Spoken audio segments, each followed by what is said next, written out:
Have you ever sat in a meeting, listening to people talk about promotions, 5-year plans, next steps, and felt this subtle but persistent sense that something is off? Not panic, not rebellion, just a quiet discomfort, like you're watching a play you were never cast in. Everyone else seems to understand the script. Pick a lane, climb the ladder, specialize, optimize, and you're sitting there thinking, why does this feel so unnatural to me? Maybe you've tried to do everything right. You picked a respectable path. You worked hard. You followed advice. And yet, something inside you keeps resisting. You get bored faster than you're supposed to. You feel boxed in by titles that other people find reassuring. You don't hate work, but you hate the shape of most careers. And maybe the most confusing part? You can't tell if this means you're unfocused, you're ungrateful, or you're just bad at commitment. So today, I want to offer you a different explanation. Not a motivational speech, not a productivity hack, but a psychological reframe for why traditional career paths feel misaligned for you. And what's actually going on in your mind and nervous system. Because there's a big difference between being broken and being built for a different environment. Let's start with something important. If traditional careers feel wrong to you, it's probably not because you're lazy, entitled, or incapable of discipline. Most people watching this are the opposite. You think deeply, you notice patterns, you care about meaning. Your discomfort doesn't come from a lack of ambition. It comes from a mismatch between how your mind works and how careers are designed. Modern career structures were optimized for a very specific psychological profile. Stable interests, narrow focus, long tolerance for repetition, identity anchored to a single role. That works beautifully for some minds, but for others, it creates chronic friction. And friction, over time, turns into self-doubt. Let's talk about the brain for a moment. Some people have what psychologists would call high cognitive openness.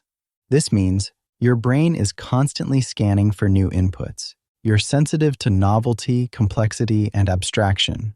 You see connections across domains naturally. This trait is strongly associated with creativity, systems thinking, emotional depth, intellectual curiosity. But here's the trade-off. High openness brains habituate quickly. Habituation is the brain's tendency to reduce stimulation from repeated exposure. In plain language, once something becomes predictable, your nervous system disengages. So, when a career is built on doing the same type of task, solving similar problems, staying in one narrow identity, your brain doesn't feel satisfied. It feels understimulated. And understimulation doesn't always feel like boredom. It often feels like restlessness, irritation, low-grade anxiety, a vague sense of, this isn't it. So you don't just want variety. Your nervous system requires it to stay regulated. Here's where things go wrong. Because society doesn't interpret this as a design mismatch. It interprets it as a character flaw. You get labeled indecisive, scattered, uncommitted, hard to manage. And after hearing that long enough, you start internalizing it.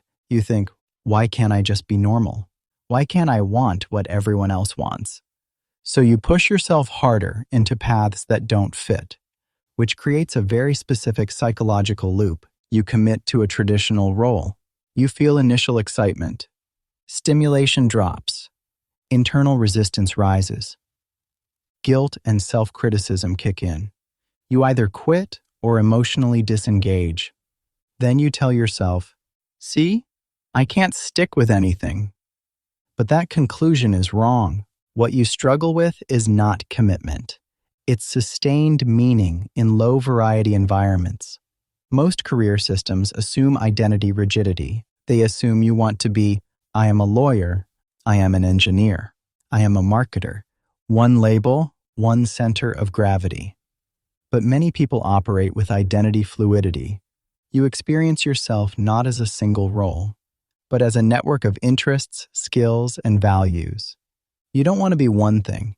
You want to explore how things connect.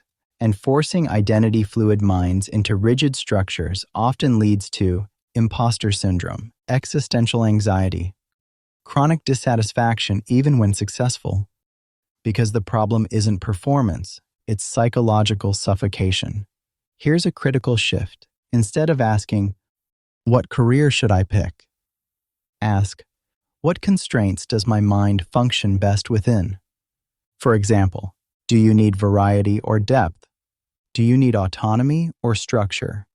Do you need meaning or mastery, or both? Do you regulate better with novelty or predictability? This moves career thinking from identity to nervous system design, which is far more accurate. Here's a simple but powerful exercise. For 1 week, notice what activities give you energy during them, what activities drain you, even if you're good at them. Not after praise, not after results. High openness people often make the mistake of choosing roles they're competent at. Skill does not equal sustainability. Energy does. Traditional careers are ladders, but some minds thrive on lattices. This means side moves instead of upward ones, skill stacking instead of title chasing, seasons of focus followed by seasons of exploration. Progress doesn't have to be vertical to be real.